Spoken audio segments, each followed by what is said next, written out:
Hola, en este video vamos a ver los números complejos.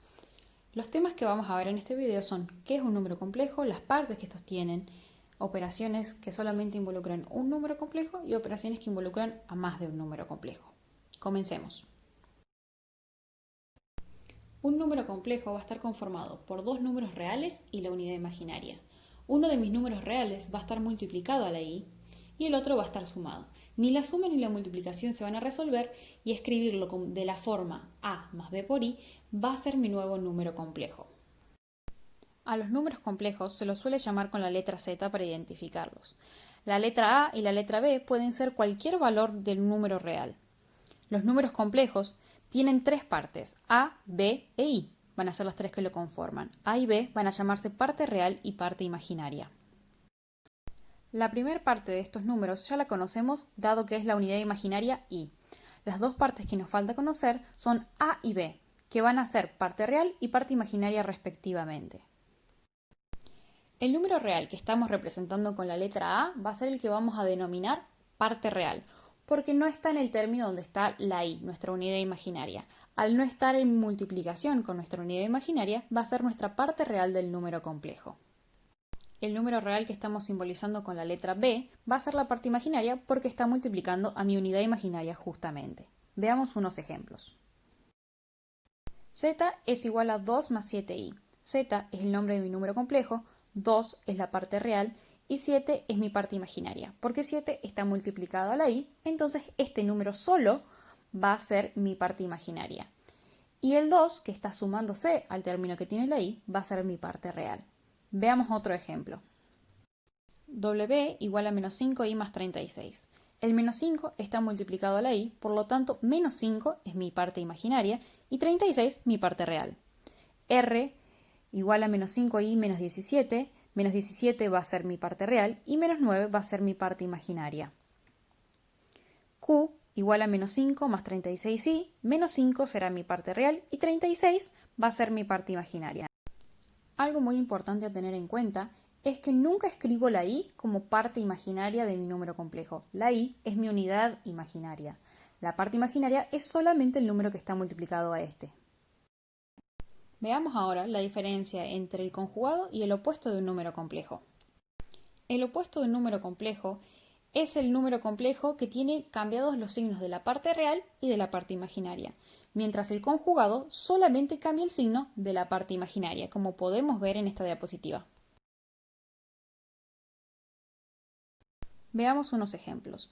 Z es igual a 2 más 7i. Su opuesto va a ser menos 2 menos 7i. Cambio el signo a ambas partes. Mientras que el conjugado solamente cambia el signo al 7i por menos 7i, haciendo que el opuesto y el conjugado tengan distintos signos en la parte real, pero el mismo signo en la parte imaginaria de un número. Lo mismo ocurre para W, R y Q, donde el número complejo original, el opuesto y el conjugado son los tres distintos por cuestiones de signos.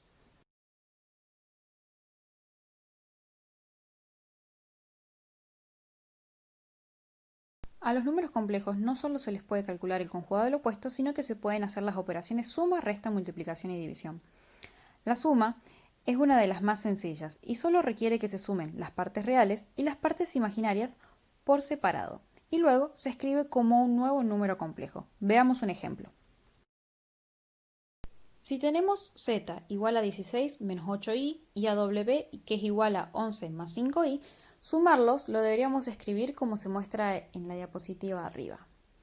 Lo primero que queremos hacer es identificar que tenemos dos partes reales y dos partes imaginarias para sumar. Entonces vamos a reagruparlas de esa forma. Al agrupar las partes reales por un lado y las partes imaginarias por el otro, tengo que tener dos cosas en consideración. Una, cuáles son los términos que tiene la i, y otra, tengo que tener en cuenta los signos de estos números que están apareciendo. No debo olvidar escribirlos ni cambiarlos por error. Es muy importante también dejar escrita una suma entre medio de estas agrupaciones y pueden fijarse que yo en la diapositiva escribí la i multiplicando afuera de un paréntesis de las dos partes imaginarias que se están sumando. Una vez que tengo las dos partes reales, que en este caso son 16 y 11 agrupadas, lo único que tengo que hacer es sumarlas, que me daría 37. Y lo mismo hago con las partes imaginarias, que son menos 8 y 5. La suma me da menos 3, por lo cual el resultado de esta suma sería 37 menos 3i.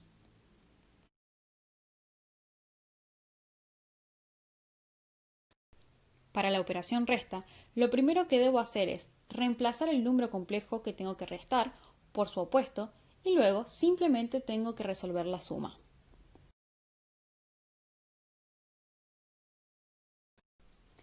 En este ejemplo, el número que está restando es 11 más 5i, por lo tanto debo cambiarlo por menos 11 menos 5i, y una vez que lo tengo escrito de esta forma, puedo resolver la suma entre 16 y menos 11 y la suma entre menos 8i y menos 5i.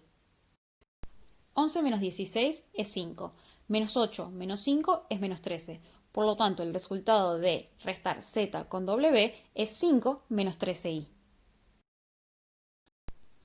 Para multiplicar dos números complejos voy a tener que aplicar la doble propiedad distributiva, ya que cada número en mi multiplicación va a tener dos términos, y voy a utilizar paréntesis. Una vez que aplico esta propiedad distributiva, luego voy a tener que hacer la operación de suma.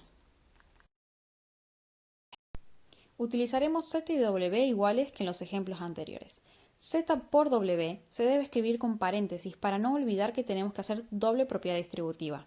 Al aplicar esta propiedad no debemos olvidar de multiplicar ningún factor que me aparezca.